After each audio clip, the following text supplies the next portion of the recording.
All right, I want to thank everybody for joining us on the PDR Workshop live show. This is episode 66, and I am joined with Dave O from Dentless Touch. Wow, that's a change. It's crazy. I say what's up to the viewers. What's up, guys? So we're just trying to get everything set up here on the YouTube channel. There's a little bit of a delay on our end, and we are just getting everything set up. I do appreciate you guys being patient and get this show rolling. So I want to thank our sponsors for allowing us to put on the show, and that is Blehm Tool Guys, Dentcraft Tools, and then Mobile Tech RX. Again, I appreciate them for even allowing us or just sponsoring us. I mean, to provide content for you guys, knowledge for you guys, and to create this engaging platform for us. And so we're doing our job to put in the work, and we just feel that you can, tribute with them and maybe possibly see something on their website and purchase something. All right, so Dave, you want to say something to viewers? Yeah. Yeah, I mean, that was a great intro, I think, with our sponsors. Also, guys, we do this in podcast form, so you can check us out on Apple Podcasts, Google Play, Stitcher, and Spotify. So pretty much all major platforms where you can get your podcasts. You can listen to us in these episodes. You can rewind them, replay them. If you did hear something that you did like, a tip or trick or something like that, you can go ahead and listen on there if you're not able to catch us live on Mondays. So obviously we had a holiday weekend, so we are doing this tonight on Tuesday, and should be fun. So you guys are saying, is my mic on? We are clearly seeing everything on our end that looks like it's up. So definitely let me know right now if you can't hear me. It wouldn't be a PDR workshop show without something It's possibly going always wrong. something. It's always something. So yeah, on our end, I am looking. Everything is completely running here. Yeah, if you guys, I don't Okay, know if you guys perfect. saw this on Chris's Instagram, we just went live as well. There's a lot going on here. There's a lot to keep up with. So just for us as dent guys here, trying to get all this set up with just regular work and then coming home and really trying to get this whole setup to look nice and just give you quality. There's always something that is going to be Yeah. tweaked or Yeah. or something. So We we do can't quite figure out that routine where it's just as consistent as we yeah. want it to be. But we appreciate you guys for joining us and allowing us to speak and share this roughly 1 hour with us. So let's get on to the topic, Dave. If there's anything that you guys, if y'all can't hear us, normally the quality of video is going to be on your end, most likely. So just check the connection. Uh, this is why me and Dave are, here. One of the reasons why. So poor connection is a lot of times on your side. We're streaming pretty good, but maybe not. So yeah, let's get into this Yeah. topic. Why wholesale is king? Why do we think wholesale still works?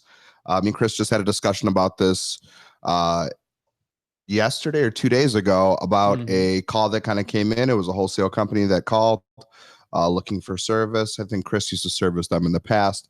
And we just kind of came up with a game plan. Will that fit into what we're actually trying to build right now? Is that going to be a hindrance, or is it actually going to be a benefit to the company? And we just kind of went over the pros and cons. Sorry, guys. We just kind of went over the pros and cons of what this particular wholesale account will do for the company. And so we decided to kind of go ahead and do a topic on what some of those pros and cons, why wholesale is king and what some of these pros and cons were. And how we decided that it actually wasn't going to be a benefit, but we're going to go over, what we think some of the positive things are with wholesale, what we tell a lot of technicians who are starting, why wholesale accounts are important. And let's kind of get into it right now. So yeah, a couple of things, guys, that we came up with really quickly is the monetary benefits, convenience aspect, time, growth potential, and stabilities. So if you guys want to add to those topics, we're going to elaborate more on those specific topics. So let's get into it. I don't want to start with monetary, even though that's like the first one I said. So let's start with the stability aspect of the actual. And we mean by wholesale is king. We mean that 90% of your business is wholesale. Your design, your setup. And I think we even had this discussion today where you could just see that I was mostly set up for a shop environment. Yeah. And there was just a lot of things that you were like, Chris, I would do that a lot faster if I had this. And Yeah. I'm like, well, I don't need that. I have this. And it seems like I was fast, for what Right. I was doing. But anyway, so we realized that, you have to have a whole complete mindset strategy when you do a wholesale. And if you put that much effort in the retail or wholesale, you'll see the benefit of wholesale, and you start to see how lucrative and different aspects of it. Why we say wholesale is still king. So back on stability, Dave. What do we mean by stability? I know you're tapping away, so I'll go ahead and elaborate. Are you good? Yeah, go All ahead. right, no problem. So what do you mean? What do we mean by stability? For me, I think that just having, as a technician, as a company, having those multiple accounts that just give you steady work week in and week out. You can really gauge your numbers monthly based off of these accounts. You kind of know how many cars you're going to get per week every time you go in there. Once you've built that relationship, that rapport, we've gone over that in past shows as well on how to do that. But once you build that really solid foundation with your account and really get a good cadence going with every Monday, I'm going to be there. I'm going to be there at 9 a.m. and I'm going to walk the lot. And then I go see Jim at the front desk, and Jim at the front desk, goes over my list of cars and he says, "Hey, how are you doing?" And I ask how the family was. And he, writes off and says he wants to do these 4 and not these 3. And you just go about your day and then you go get those cars done. And a lot of times it'll be kind of the same pattern week in and week out. Once you've built that foundation, you kind of know how many units are coming in, how many are going out, especially when you know your lot really well. The stability of an account, it's easier to grab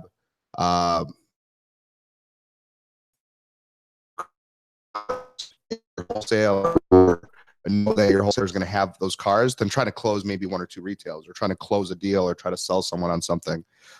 Just the stability aspect of having a wholesale account or multiple just allows for. Yeah. Yeah, I agree. And if one doesn't, I don't know if you spoke about this, but if one doesn't have cars, you can just jump on to the next one. A lot of times it's condensed into one area. A lot of dealerships, they tend to, I guess zoning wise, there'd be dealer, and then maybe a few industrial, and then you go to the next, row of dealerships. So if you knock out those 8 dealerships and you only have maybe 6 of those dealerships, you can knock out all 6 of those dealerships in one day.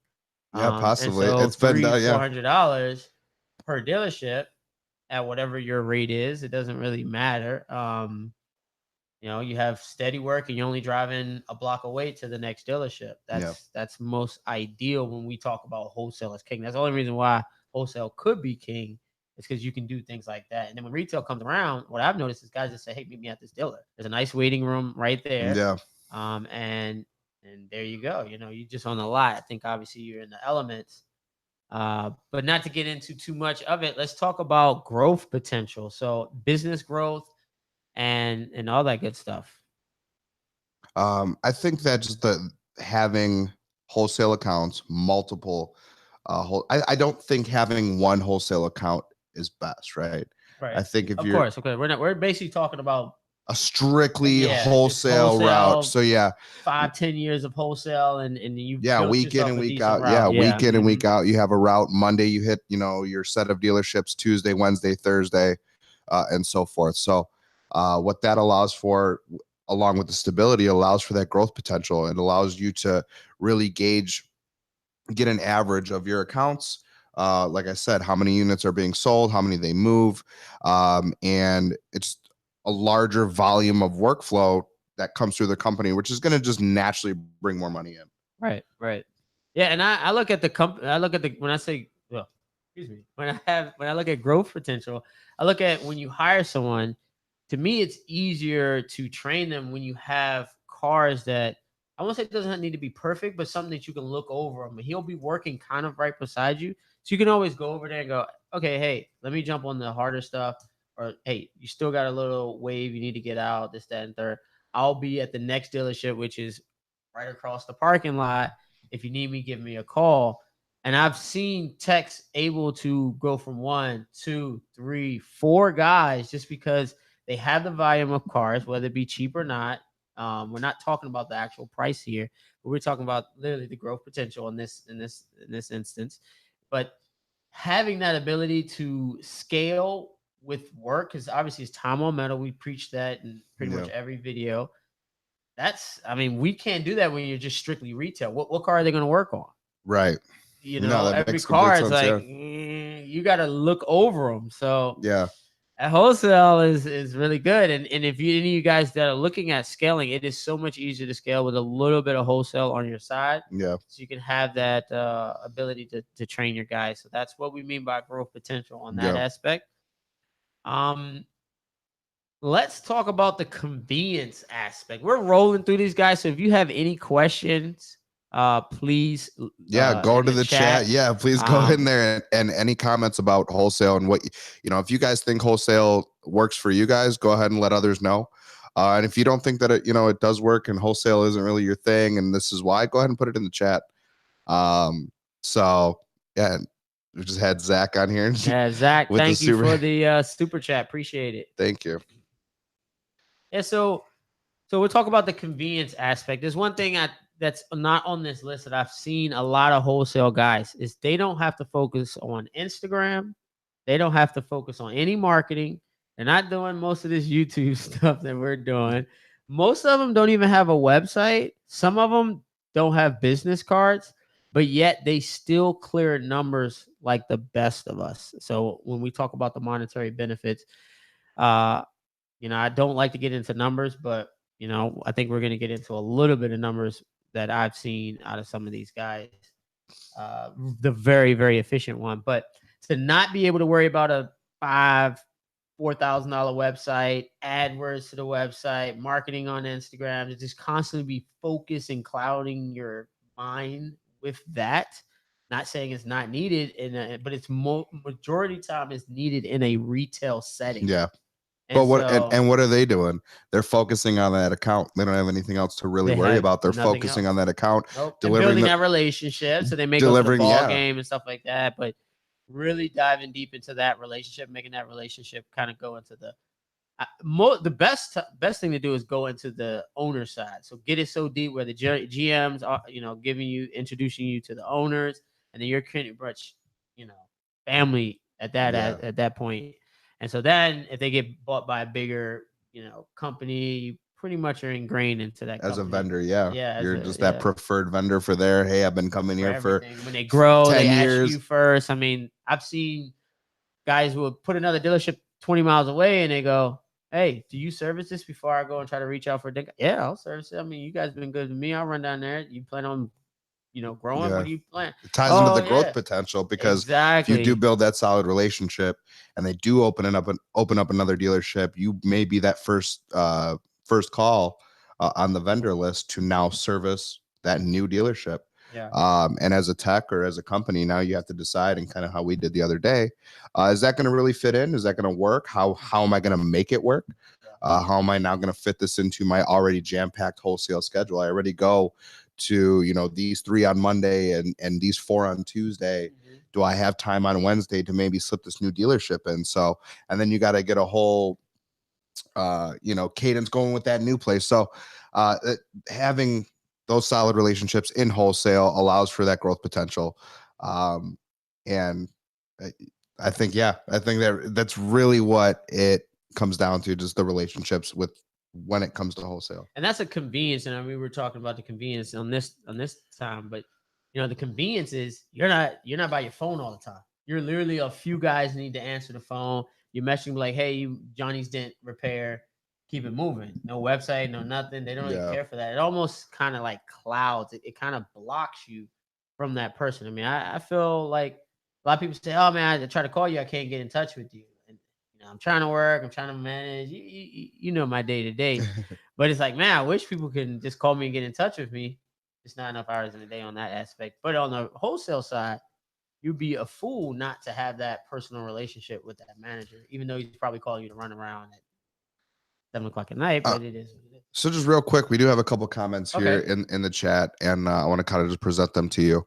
What's the largest size dent that you'll mess with on a wholesale lot before it does become upcharged to a retail? So we do between 3 and 4 inches, and then it's upcharged. Now, if it's just a soft, shallow dent, then I know Galexo could kind of move that relatively quickly. Then that could be 8, 9 inch dent. As long as Galexo can move it in 2 or 3 pulls or whatever without putting on a heat gun, then it depends on. It's all about time. So if it only takes me 30 minutes, and I know it's going to be very presentable at that time, or 40 minutes, and I really don't charge the upcharge, or I'll just say, I just add another panel, kind of fair. They understand it. It's not like I'm adding it without them knowing. I'm just saying, look, for this repair, I know it's just a fender. I got to just do a 2 panel on this one. Oh, okay. Instead of going like, hey, this is going to be Yeah. some abnormal price that they're not used to paying per car. Because in their mind, and when they go to the auction, they have an average that they pay. And so when you start going over that average on one car, they start saying, ooh, all I planned for was this average that we came up with, which Yeah. it could be somewhere around $100 a car. I mean, I think you had a good article. We'll link it in the description after we get off here. But you had a good article about how dealerships view vendors, Yeah. and it's the same thing. They understand that, okay, out of 100 cars, he's doing 65, 75, 110. So his average is $100. Every time he buys a car, he attaches that premium to every car. Boom, that package is I think what they call it. And then he needs to make sure that this has a $2,500 recon package that includes 9 times 10. We're There's gonna a need budget tires, associated, right? with And so recon. when he's looking at buying this car, he's like, all right, it's a $2,500 pack that I have to add to these cars. And then now you start charging $250 for your dent repair, which would have been $100. It's He's out of got to there. go back and Yeah. go, what is my profit margin on this? Ah, man, that thing Yeah. needed major service, and now I can't do it. But he already allocated that $100. So Yeah. But so yeah, you say above 3 to 4 inches, that's when you'll that's when kind of start yeah. to And like upcharge. excuse me, and like I said, sometimes 6, 7 inches, you could just Glexo and it's down to like 2 inches. Yeah. So I kind of just throw the Glexo in for free. 2 inches and Yeah. 2 inches. Now it's the type of dent that Just Glexo ain't 7-inch pulling. crease. 7 inch crease or 7 inch byline is crushed. Yeah, we got to talk. Because at that point, if I say I can't fix it, it's going straight to a body shop. Yeah. And then that's more time, and then it ain't gonna come back right, and you got to send it back, or then try to sell it with this crappy paint work on the car. Got it. So that's what I do. Push and Polish asks, what's the ideal wholesale lot for you? Is it just used, new, auction? Yeah.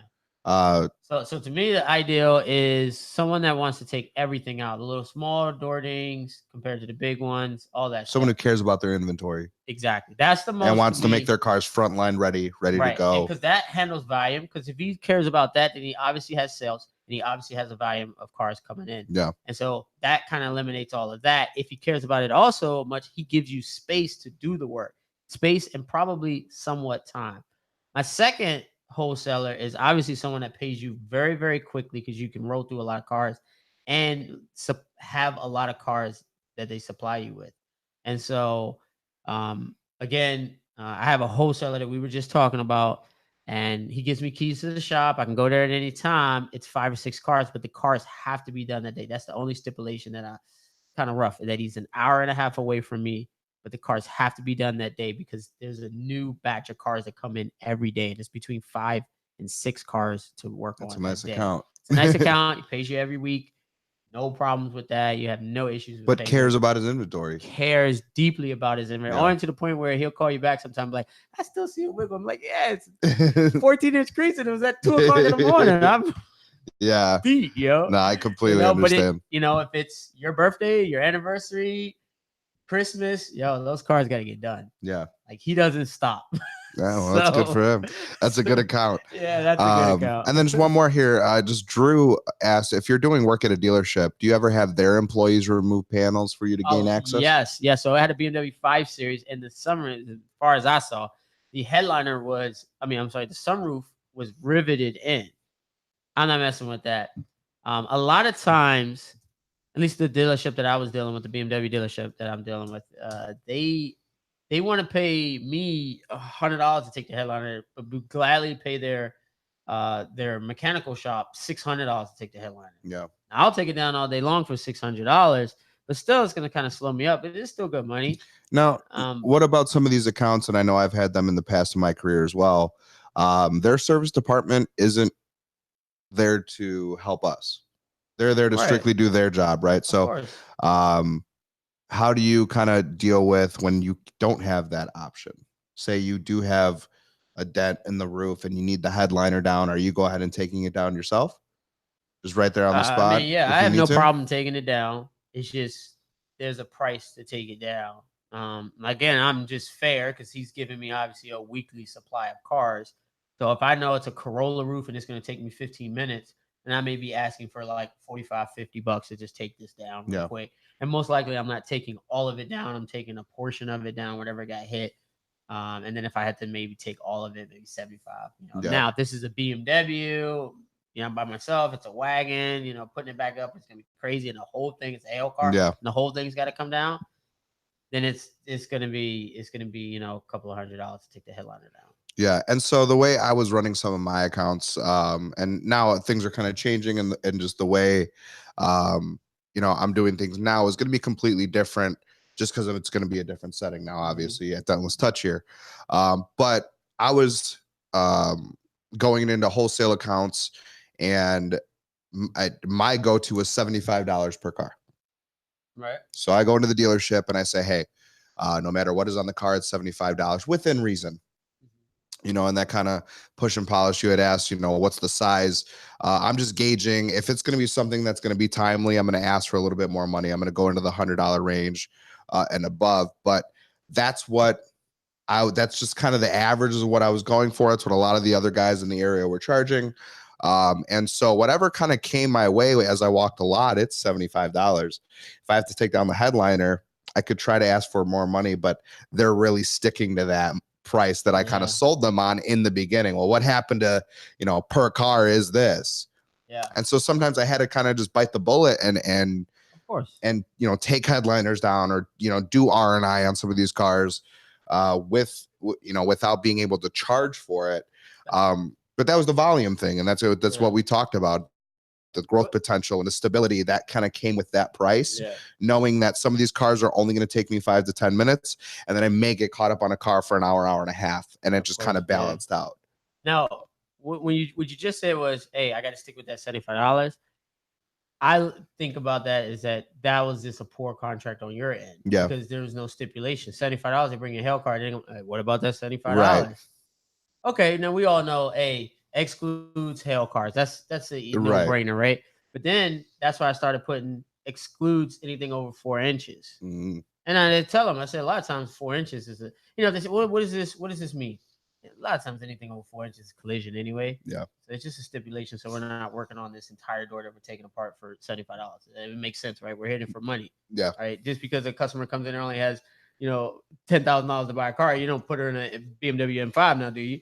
Mm-hmm. Come on now. So they kind of relate. Oh yeah, okay, no problem. Yeah, and then any R&Is that need to be performed other than like a headline, I listen. Other than like a wheel liner, which is pretty much free. I don't charge for wheel liner. I didn't even charge for like the hood liners. If I have to take out the little liner and underneath the hood, I don't really charge for it. Normally, I'm doing about half of it anyway. So I don't want to nickel and dime them, but headliners and I have to take the trunk or door completely off. Now, if you have multiple technicians within your company, and you're sending them to go do the work, are these rules still applying, or are you kind of guys, you need to take the good with the bad, charge when you can? There is good with the bad, because you have a 4-inch dent, can be a 4-inch dent on a byline that you got to fix. It still falls within that realm, and you're just sitting there. Now I got to spend 2 hours on this car to get it right. Yeah. So that's the good and the bad. It's not being, I won't say idiotic, but that's like crazy when you got to do a whole hell car for $75. Right. You got to do some side swipe for $75. Yeah. The best wholesale count, and what I mean by the best is he had volume, but the price was so cheap with the volume, and he was the fairest, the guy. And basically, if you spent 2 hours, he paid you per hour. So Interesting. and the nice thing And about that doesn't that happen too much, I no, think, but out it here in makes wholesale. sense because he wants you to fix that whole side swipe from the fender all the way to the quarter panel. Yeah. But the first thing I'm gonna say is, I can't do $400. Are you crazy? Like, Yeah. nah, I quit. Done. That's into doing business with you if you want me to do that. I'm sorry. I'm not doing that. Right? Yeah. It's 30 something hours on this. So he'll just be like, how long you think? 6, 7 hours? All right, get it done. And he pays you per the hour. Now you sitting there, you busting your tail during those hours. Yeah. You're like, man, but he's able to do on the quick jobs. He's able to get cars done in 30 minutes. Right. So he's making it up on the quicker jobs, the ones that take you time. Now you're making your money up. Yeah. At the end of the day, if you walk in there and you spend a 10-hour day, you're good. And then to elaborate on that number is between 125 to 150 an hour. Very, very cheap for a 10-year PDR technician that is very efficient to sit there, have all his tools lined up, and the cars get funneled in. You don't move the cars. He funnels the cars in. There's definitely a trust factor there too, because you can easily manipulate those numbers, and he can, I think, on his side as well. And that's a really good. You just have two intelligent people, and we know just understanding each other. We know when someone's trying to step over people's shoes. Yeah. And I give him deals because even when I walk out on the phone or something like that, I'll cut back 30 minutes or whatever. He sees it. Yeah. Basically, I'm there for 5 hours, charge him for 4. Nice. That's kind of how that works. But that's how that. Now I think Straight Line said, do you deal with the dealers that pay every 30 days? I have dealers that pay every 60 days. So yes, I do deal with that. That's just the nature of the beast. It is a benefit or a perk if they pay you weekly, but it's not a requirement in my company. Say that one more time. The paying every 30 days. Got it. So I mean, was it a requirement with you? No. Yeah, I mean, typically, typically, with some of the accounts, they would go ahead and just send it out every 2 weeks. Some just right on the spot. Those were the nice ones, which were, you get done. Though. It's not like a requirement, right? No. Yeah. No. I agree. Yeah. What does Chris say? Just getting back to just kind of some things that we thought about wholesale and why we thought it was kind of king or why it's beneficial. Time, it just allows for flexibility for a technician. As long as they're there on the day they say they're going to be there, everything will most likely run smooth.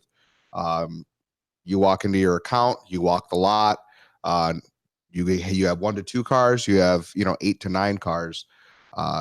If you have 1 to 2 cars, I'll just have more flexibility within your schedule to either go grab another account. Maybe if there was a retail or something like that came in, go ahead and service that or try to close that deal. If a buy that time, because you only did 1 to 2 cars at that lot.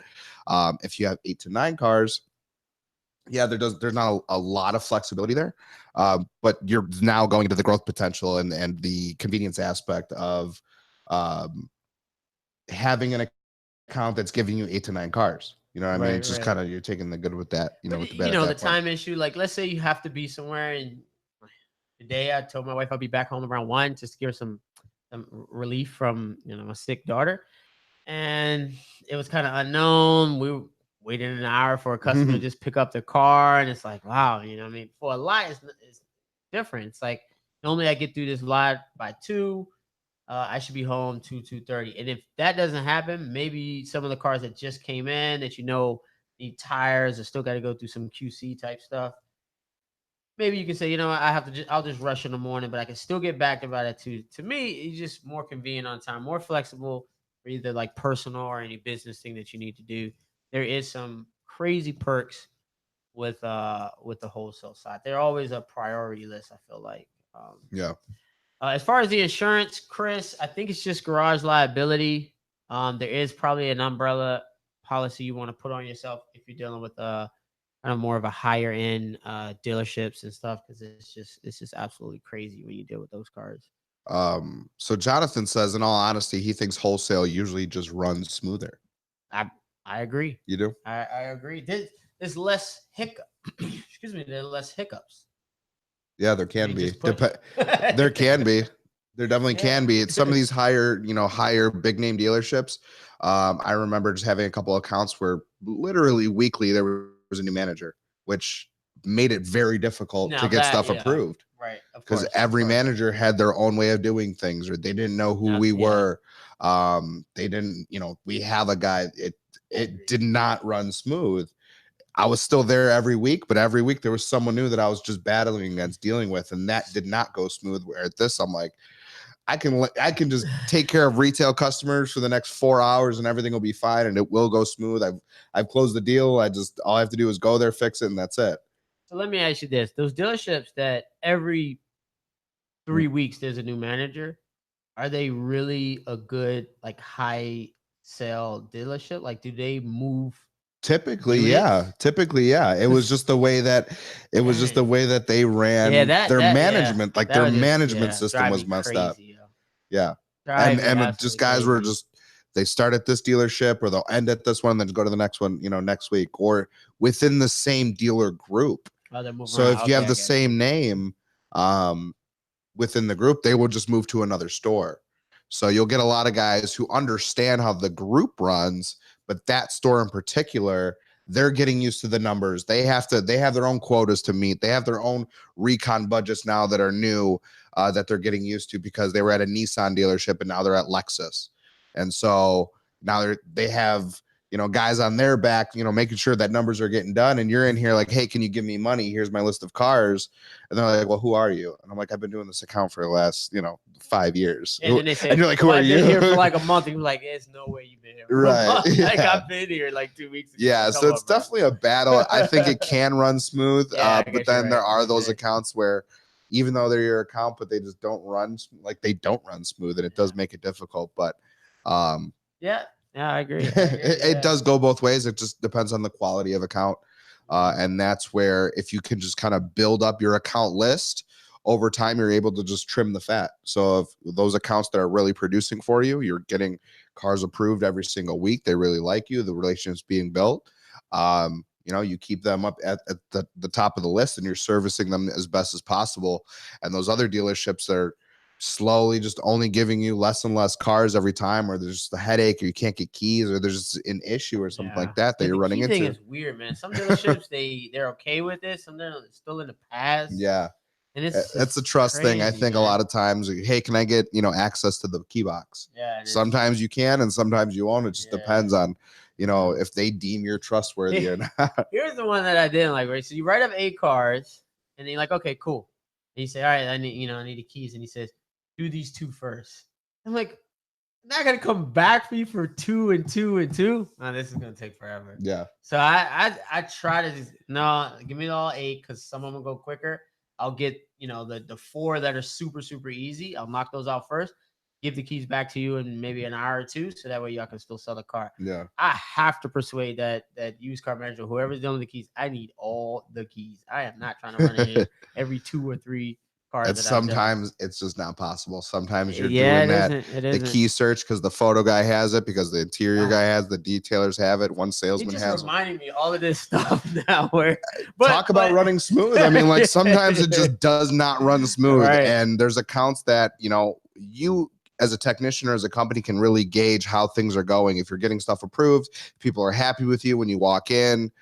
There's not just like sneers and smirks when you walk in. They're just like, the Dent guy's here. It's like, no, hey, Chris is here. Hey, what's up, Chris? How have you been? You've built that relationship. A lot of times things can run smooth. If you don't put certain things in place to allow that to happen, then things can go not south, but like they'll just be harder for you in the long run. But once you build that list up, you're able to kind of trim the fat. Hey, this account really isn't giving me what I need. Call another tech in your area. If you are, we've talked about networking and stuff like that on previous shows. Hey, do you want this account? They're not really working for me. I think that, it would be a good fit for you if you want it, or do you know anyone who may want it? Here, take it. I don't want it anywhere. It's still, you're still getting them serviced. You're still giving them someone who you deem is reliable and is a good technician, and just kind of pawn it off on them. And they may be grateful for it. They may have just lost an account and say, hey, you just called and hey, here you go. I just, and I think that happened not too long ago. I know with myself and I think with yourself as well. And give it to someone else that is, will benefit from it. Yeah. That's the better way, especially if they're starting to look. They weren't a good fit anyway. That's fine. I can't wait to get into the monetary benefits because as much as I've been talking about, you don't need a website, you don't need any of these ads and stuff like that. So your cost can be super, super low. And I think Jonathan just gave some numbers of when he was in 2014 doing wholesale of I believe it's interiors. Y'all guys can look back in the chat. But anyway, the monetary benefits of it is you can clear decent numbers. And I mean by decent numbers, anywhere between 10 and 20, 25. I've actually seen guys do about 35. We're talking $1,000 a month in just strictly wholesale. A lot of these guys grew up with the entire neighborhood. They all like all of the managers and general managers. So they're locked in. They have 20, 30 dealerships that they do, and they can kind of let some of them kind of slide that day and kind of come back and then kind of just run their own route. But it seems like most of the average for a good for a good route, we're talking, probably a 10-year route, something that you need takes time to set up. I would say, between 15 and 20 it's very, very doable a month with minimal overhead like website advertising and all that stuff. So that's why I say wholesale is king. A lot of these, these, I mean, as a far as lot of these retail bigger shops, companies out here, these bigger PDR companies, that's what they gravitate to is wholesale. They try to because lock down that group, and it's just consistent workflow. and that's why, because the guy can probably go in there and do 10 a month. He'll make good money. They will make consistent money. And also, that guy doesn't need to be an A-plus player. See, a lot of times PDR, you almost have, if you want to scale a PDR business, not in Dentless Touch, but if you want to scale a PDR business like some of the largest companies, you will have C players and you'll have a lot of them. That's the only way you're going to scale. Now, interiors, you'll probably can get a decent amount of, good guys and even wheel guys, decent amount of wheel guys. That's a easier trade to learn. With PDR guys, it's a little harder. You have to have integrity, passion for this, and then you still got to do it for $75. The wheel guy will make more money than you on the lot. It's surprising. It's crazy. They train their wheel guys in 1 week and they're able to do wheels. Maybe not as fast, but they get fast in about 6 months. That's absolutely crazy. And then we have the benefit of obviously hail and all that stuff, some of the bigger ticket items. But I think with wholesale, the C and B players are, employees turn into A players. Or just due to time and practice. No, just because they accept mediocrity in that type of environment. All right? It's like it looks good from here. Yeah. Cool. You want to charge me $50? Sell them.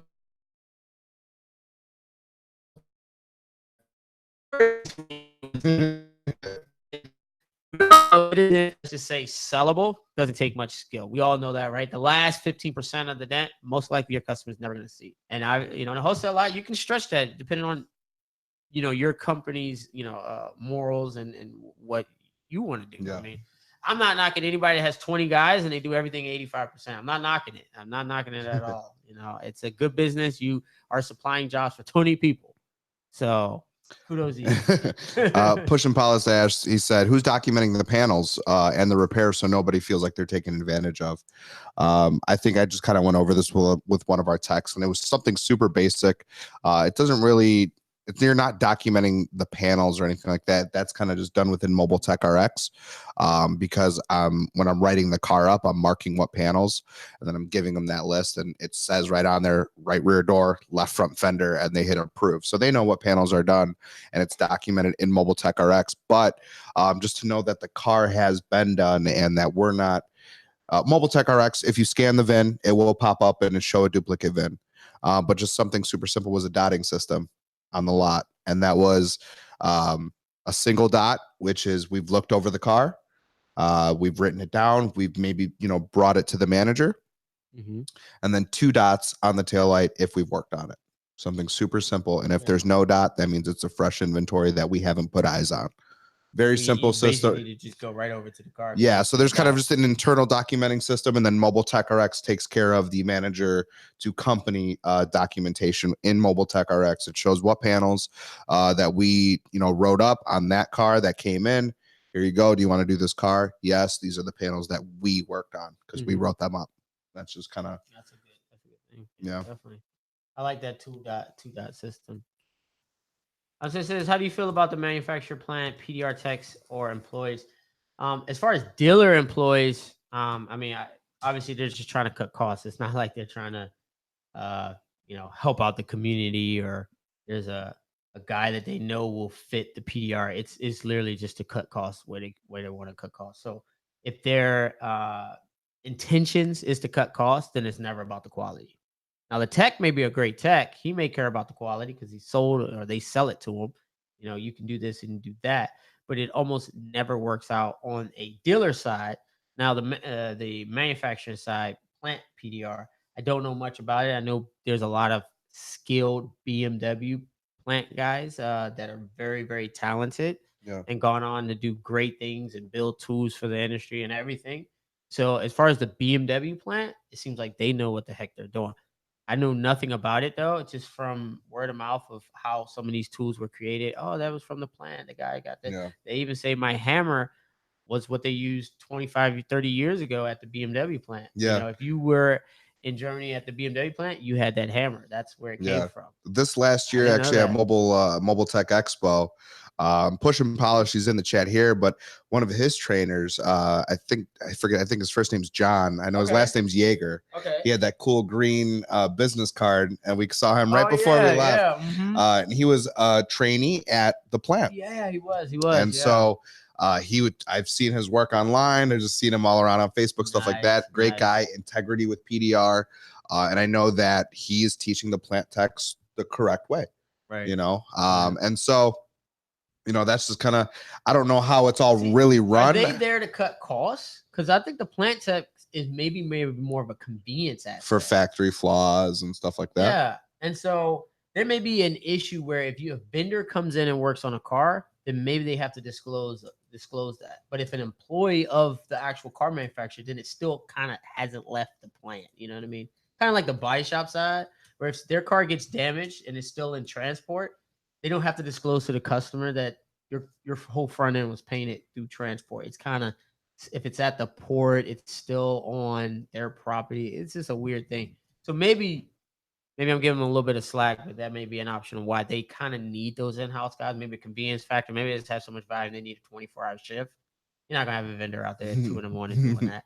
I mean, CarMax had, I don't know if anybody's exposed to CarMax. I know Dentless does a lot of business with CarMax, but one of their operations that I was exposed to about 5 to 6 years ago, I mean, they flat out needed a 24-hour PDR guy. It was crazy. We were going there doing 25 cars a night, and then the night guy, he was kind of slow.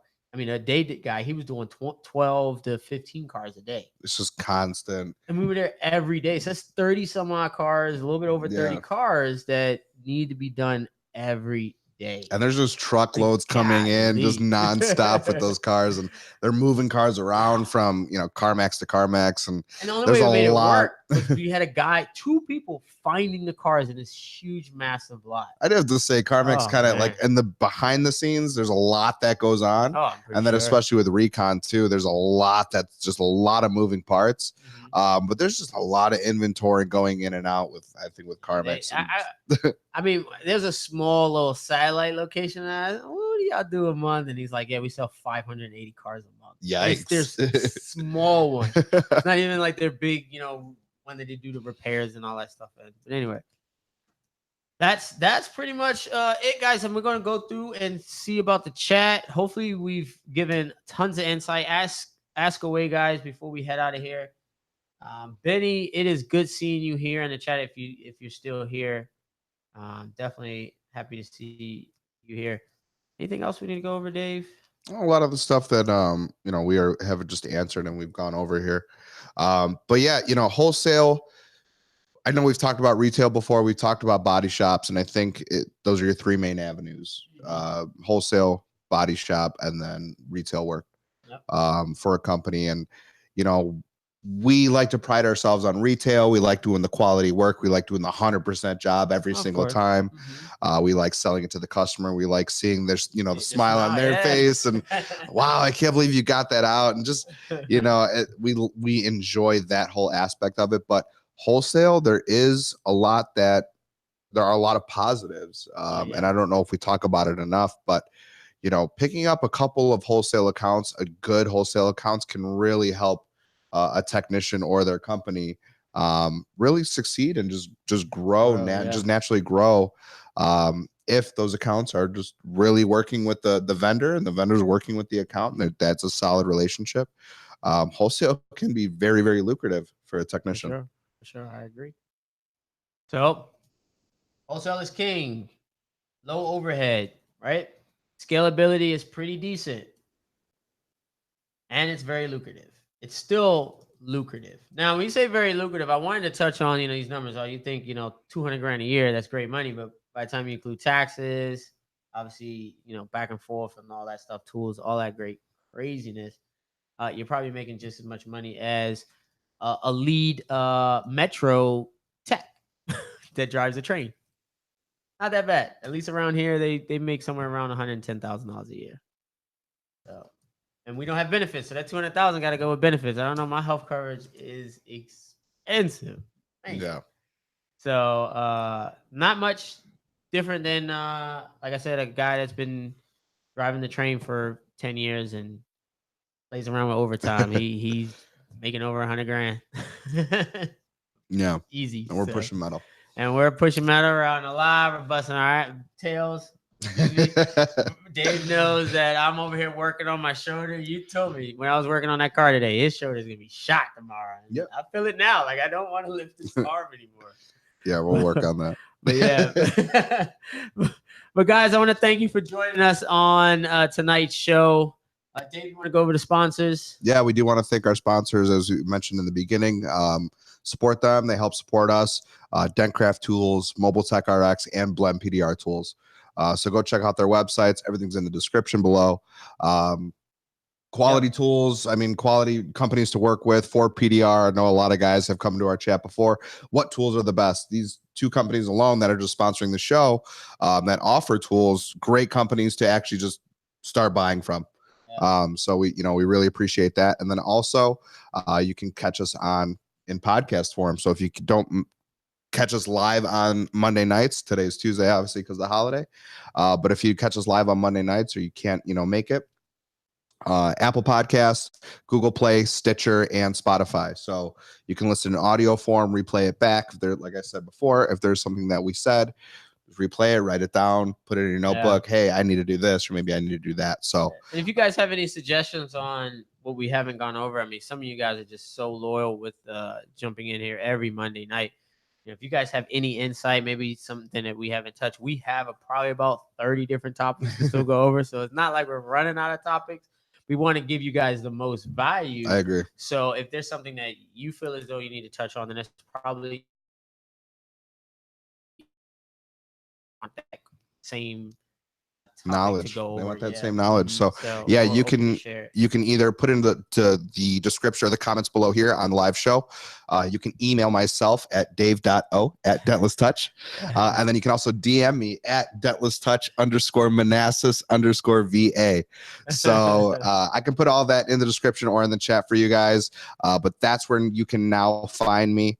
And then if you guys have any questions, and like we said, topic suggestions, please send those over. We do want to give you the best value we can, and we love talking about this stuff. We do this every day. We talk every day about PDR nonstop. So strategies and growth and how do we do better, and what about that car and repairs and everything else. So we do appreciate you guys tuning in. If you guys can share this, that'd be great as well. Give us a thumbs up on the way out, and we'll see you on the next one. Yeah, definitely, guys. Peace.